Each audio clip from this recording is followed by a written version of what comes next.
Shalom, selamat pagi Bapak, Ibu, dan saudara-saudaraku yang terkasih di dalam Kristus Tuhan.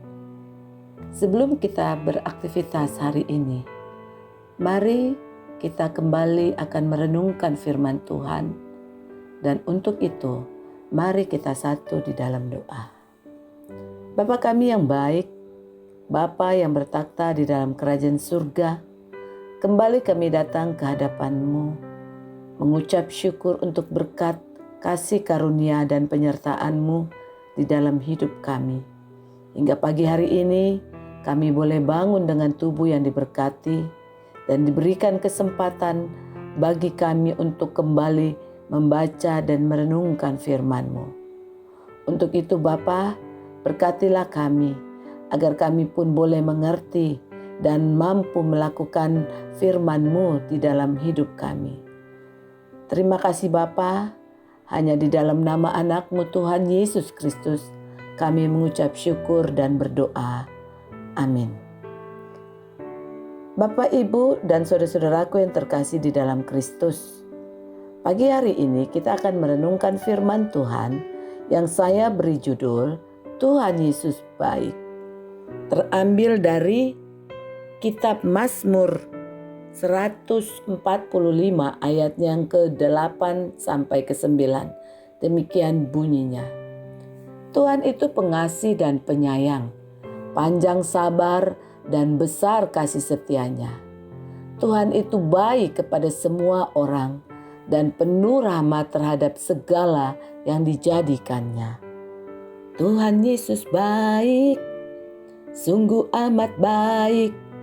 Untuk selama-lamanya Tuhan Yesus baik. Nah, saudara-saudaraku pasti mengenal lagu ini. Liriknya, tiada berkesudahan kasih setiamu Tuhan, selalu baru rahmatmu bagiku. Hari berganti hari tetap kulihat kasihmu, tak pernah berakhir di hidupku. Tuhan Yesus baik, sungguh amat baik, untuk selama-lamanya Tuhan Yesus baik. Saudara-saudaraku yang terkasih di dalam Kristus Tuhan, sebagai orang Kristen, kita sering berkata Tuhan Yesus baik. Bahkan hal ini sudah seperti slogan yang otomatis kita katakan. Dan mengatakan bahwa Tuhan Yesus baik juga bisa merupakan sebuah ungkapan syukur dan juga pernyataan iman. Namun pertanyaannya sekarang, apakah kita mengatakannya dengan sungguh-sungguh dari dalam hati kita saat mengucapkannya? Apakah Tuhan Yesus baik saat hidup kita sedang mulus dan tanpa ada masalah saja? Atau juga saat kita sedang dalam lembah-lembah air mata dan kesulitan? Karena setiap orang bisa memiliki pengertian tentang kebaikan menurut versinya sendiri. Artinya, kebaikan itu bersifat subjektif. Kalau begini baru baik. Atau kalau keadaannya begitu, baru bisa dikatakan baik. Kita pasti memiliki penilaian tersendiri untuk sesuatu yang terjadi di dalam hidup kita.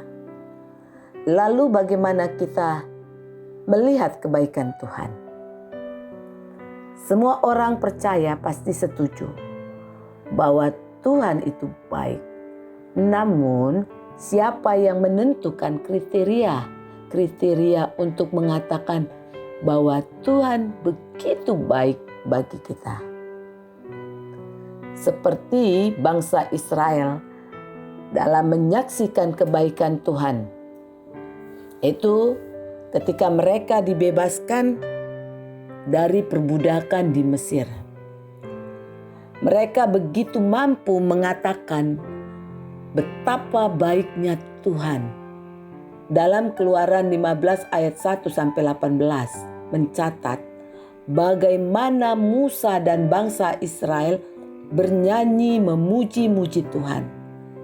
Namun ingatkah kita bahwa sebelumnya pun mereka, yaitu bangsa Israel, meragukan dan mempertanyakan kebaikan Tuhan, yaitu ketika mereka belum menyeberangi Laut Teberau dan berada dalam pengejaran Firaun. Mereka berkata, apakah karena tidak ada kuburan di Mesir, maka engkau membawa kami untuk mati di padang gurun ini?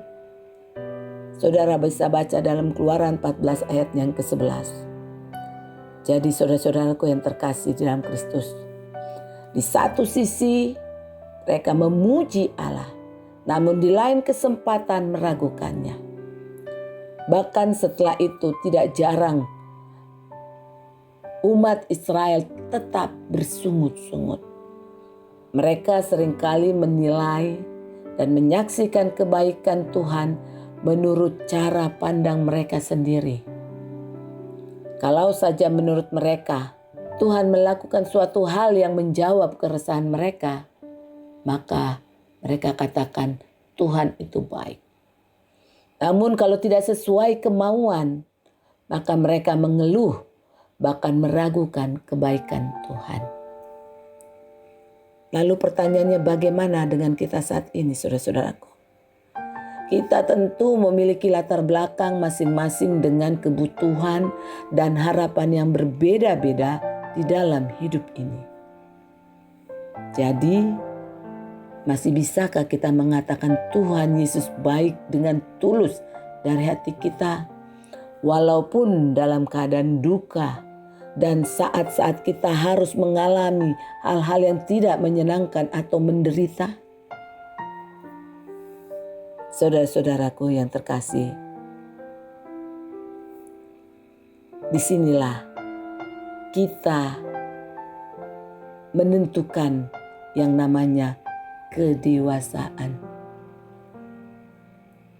Disinilah kita dibutuhkan yang namanya kedewasaan iman. Dan supaya kita bisa melakukannya, mari kita renungkan kembali apa-apa saja yang menjadi alasan bahwa Tuhan Yesus itu baik bagi kita. Yang pertama, Dia telah menyelamatkan kita. Jika kita sadar saudara-saudara bahwa jika tanpa Yesus, maka kita akan masuk neraka. Maka hal inilah yang dapat menjadi alasan terbesar untuk kita menyatakan bahwa Tuhan Yesus baik. Tahukah saudara bahwa dari miliaran orang di bumi dan yang telah mendengarkan berita Injil, tidak semuanya langsung percaya Yesus. Karena Roh Kuduslah yang menginsafkan manusia akan dosa. Yohanes 16 ayat 8. Jadi kita yang percaya adalah orang-orang yang dipilih oleh Allah sendiri untuk mengalami keselamatan dan hidup kekal. Bukan kita yang memilih Allah, tapi Dialah yang memilih kita. Hal inilah yang harus kita ingat baik-baik dan harus terus kita syukuri dengan berkata bahwa Tuhan Yesus baik. Yang kedua, yaitu kasih dan rahmat Tuhan tak pernah berkesudahan. Ratapan 3 ayat 22 sampai 23 katakan, tak berkesudahan kasih setia Tuhan, tak habis-habisnya rahmatnya, selalu baru tiap pagi, besar kesetiaan-Mu.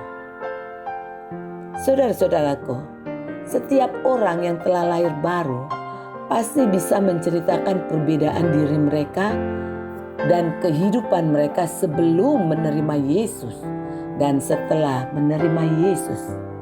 Perbedaan dan perubahan hidup tidak selalu terkait dalam hal materi, tapi juga hal-hal rohani, seperti bagaimana seseorang mengalami damai sejahtera, sukacita dan bahkan kelepasan dari dosa-dosa dan keterikatan. Selain kasih Tuhan tersebut, dalam perjalanan kehidupan kita ada banyak pertolongan Tuhan yang terjadi dan yang kita alami. Seringkali bahkan kita tidak menyadari, namun saat ini kita perlu menghitung kembali berkat-berkat Tuhan itu sambil mengatakan bahwa Tuhan Yesus baik. Dan yang ketiga, yaitu bahwa Dia selalu bersama kita. Kadang ketika kita mengalami masa-masa sulit itu, yang merupakan bagian dari kehidupan, mungkin hal itu adalah masalah kesehatan, masalah keuangan, dan bahkan masalah rumah tangga yang membuat putus asa. Namun walaupun demikian, ingatlah Mazmur Daud ini. Mazmur 23 ayat yang keempat. Sekalipun aku berjalan dalam lembah kekelaman, aku tidak takut bahaya, sebab Engkau besertaku, gadamu dan tongkatmu, itulah yang menghibur aku. Ya, memang Tuhan tidak menyingkirkan masalah dan cobaan dalam hidup kita. Tapi ingatlah bahwa Dia berjalan bersama kita melewati lembah-lembah kekelaman dalam hidup kita. Tidak hanya itu, gada dan tongkat Tuhan juga akan menjaga kita, sehingga kita bisa merasa aman dalam kondisi apapun. Inilah 3 alasan di atas yang hanyalah sebagian dari daftar panjang alasan kita untuk mengungkapkan syukur kita kepada Tuhan Yesus. Jadi janganlah pernah meragukan kebaikan Tuhan atau bahkan mengucapkan Tuhan Yesus baik hanya saat kita senang atau diberkati saja dan hanya sebagai kebiasaan saja. Sebab kebaikan Tuhan tidak bersifat momentum yang hanya dihitung melalui peristiwa-peristiwa baik yang terjadi di dalam hidup kita.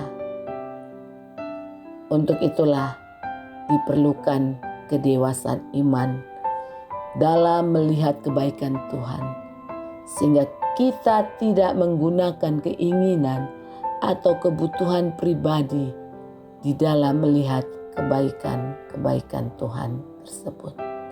Amin.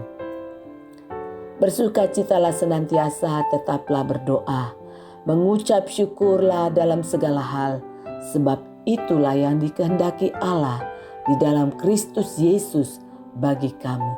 1 Tesalonika 5 ayat 16 sampai 18. Amin. Mari kita satu dalam doa. Bapa kami yang baik, Bapa kami yang kami kenal di dalam nama Tuhan Yesus Kristus, kami mengucap syukur Tuhan untuk segala berkat, kasih, pertolongan, penyertaan-Mu di dalam hidup kami. Kami sadar Tuhan bahwa seringkali kami seperti bangsa Israel di dalam menghadapi kehidupan ini. Seringkali kami bersungut-sungut. Seringkali kami menutup mata kami untuk melihat kebaikan-Mu ya Bapa. Ampuni kami Tuhan. Ampuni kami Bapa. Bukakan hati, bukakan pikiran, bukakan mata rohani kami Tuhan untuk melihat, menyadari bahwa Engkau begitu baik buat kami. Engkau begitu mengasihi kami ya Bapa. Tuhan tolong kami agar kami selalu mampu mengucap syukur dalam segala hal ya Bapa. Terima kasih Yesus untuk firman-Mu pagi hari ini yang menuntun kami untuk menjalani hari-hari kami di sepanjang hari ini dengan mengucap syukur dan menyerahkan hidup kami hanya ke dalam tangan-Mu ya Bapa. Hanya di dalam nama Tuhan Yesus Kristus kami berdoa dan mengucap syukur. Amin. Demikian firman Tuhan pada hari ini. Selamat pagi, selamat beraktivitas. Kiranya Tuhan Yesus Kristus senantiasa menyertai dan memberkati hidup kita sekalian. Amin.